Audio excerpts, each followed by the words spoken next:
Hello everyone, my name is Cindy from Cloches and Lavender. Kippy from Kippy at Home sent us furniture legs to make a project out of. My plan is to make flameless, battery operated Christmas candles. I love the idea of this because I find it very exciting. So I had to do some research on the internet to find myself some supplies. What I'm going to do is first I'm going to paint this.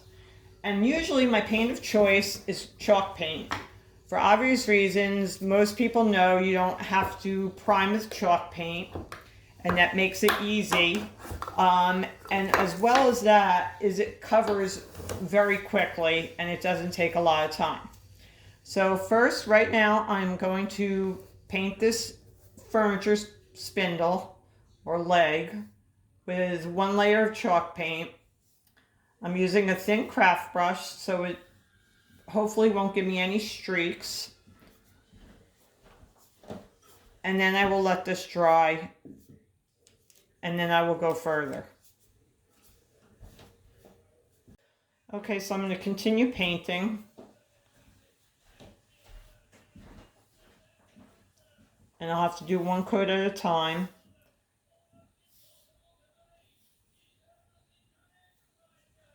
And with chalk paint, for the most part, you don't want to go back and forth.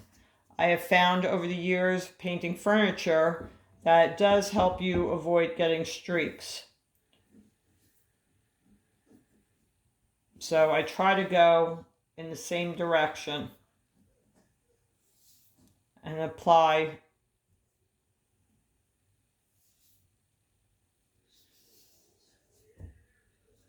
thin coats. And this will be my last coat, and then I will let this dry probably for a half hour so it dries and sets well.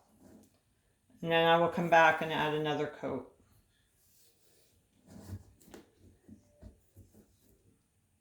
My last little bit.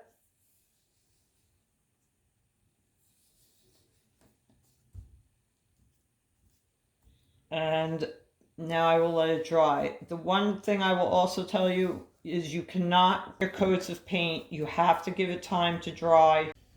Okay, everybody, this is Cindy. I'm back. I did 3 coats of the white on the base of this. That's the design for my candle. And now I started making drips, as you can see, on the wood to make it look like real wax dripping. What I forgot to mention earlier is my husband took a drill with a long drill bit and drilled from this end straight through this to the other. Okay, now I'm back, and this is what the candle looks like once I went all the way around and layered the glue. See how it looks nice and drippy?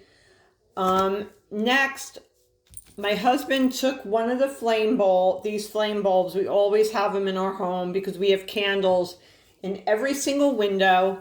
We designed our house that way with outlets underneath. So he drilled through the bottom. He took an old candle that was still working, but was getting ready to burn out. You could see by the black, if you could see it on the candle, you could tell it was probably getting on the verge. So he took his drill and drilled this hole in for me. And now I'm going to, as you can see, it's going to fit right in here.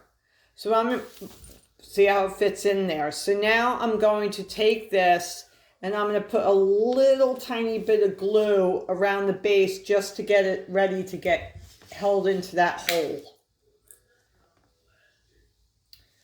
And I'm adding my glue to the base, just like a little dot, just to get it stabilized. See that little dot right there? And I'm going to stick it in that hole,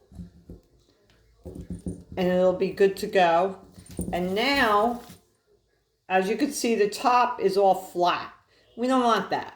We want this top to resemble a candle where it would have wax build up like a pillar candle can tend to do. So what I'm going to do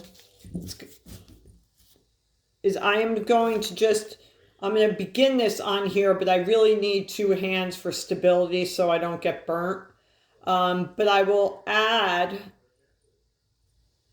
layers of glue in a rotating motion next to the bowl to build it up so it's going to look like wax. And unfortunately, like I said, I can't do this without two hands because it becomes dangerous. You could burn yourself with the glue gun, and it's very hot, and I don't want to do that. So let me do this step.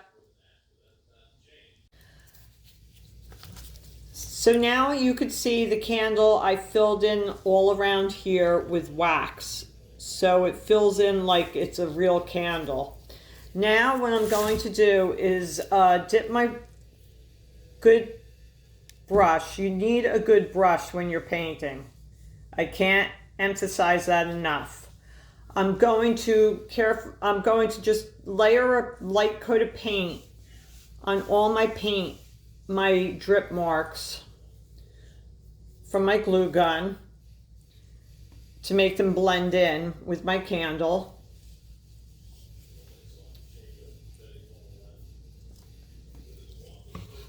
Unfortunately, I got a little bit on the bulb, so I have to wipe that off. Okay.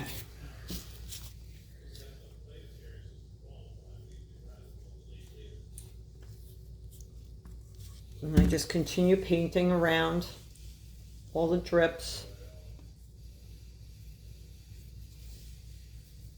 And you don't want to glob it. You want to give it good coverage, but you don't want to glob the paint on. You just want to do it lightly, but make sure all the glue, hot glue drips are covered.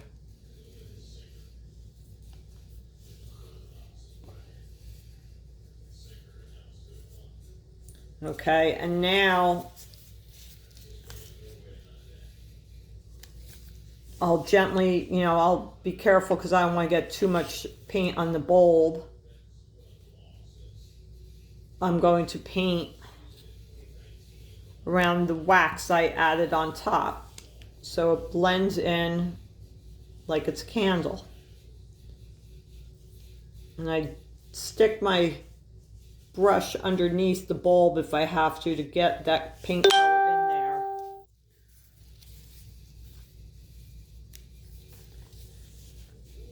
I'll do this side. Doesn't take long.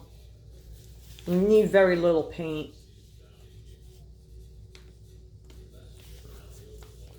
And I actually even go up on the bulb just a tiny, tiny bit, deliberately,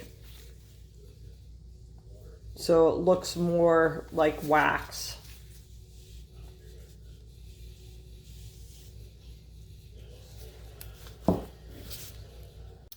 Now I am going to slide the light kit into the candle. It's going into the candle bulb. Let me turn this on.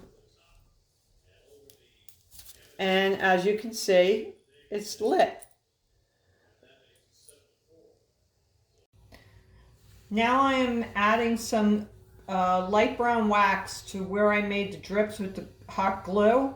I'm doing this so it adds some character and it looks like a little bit of soot builds up. You know how it builds up on a regular candle? So I dip my a fine brush. Here's the brush I'm using. And I dip it into the light brown wax. And I just dab it very lightly.